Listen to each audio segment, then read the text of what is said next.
Hi, I'm Amaliah. I'm a DJ and producer from London, and I run a label and events collective called Born Fruits. What stood out to me with collaborating with Arc8 is their mission to help and support emerging artists, especially in electronic music. What I liked about the Arc8 clothes when I first saw them is how kind of like playful it was with patterns, textures, materials. That's something that I kind of like to do as well in my dressing, and I feel like the pieces that I've worn so far are a bit more like on the comfortable side. I'm not really one to dress like flashy or like uncomfortable or anything, so yeah, this is kind of very my kind of style. When I first heard the track from Arc8, I remember thinking that it was very dramatic, very emotional, very more on like the theatrical side of electronic music.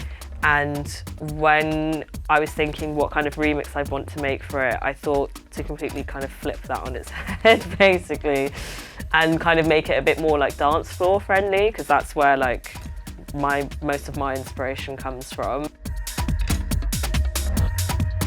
I feel like I saw a lot of cityscapes in the clothing and the patterns, a lot of interesting textures that were quite dark, and I feel like my remix kind of ties in with that. It's pretty bassy, pretty dark, which is kind of typical of my sound now as it goes along. It was my first remix that I've actually ever done. It was quite fun, like realising that, oh, this is actually like my kind of sound and this is what people think of me when they expect a track from me. It has a lot of like typical ingredients that make up a song that I would make, like bongos and like hectic drum patterns, and kind of a more UK based sound, but still the kind of arrangement of it isn't so like typical or like expected, which I think is in line with kind of Arc8 clothing.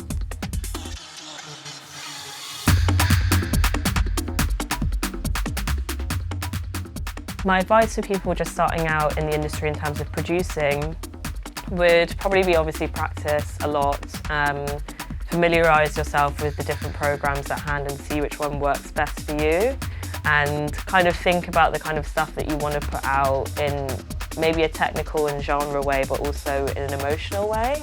That's something that I'm just kind of learning in the past year or so, is like writing from an emotional standpoint, which always helps. So don't be afraid to put yourself out there, basically.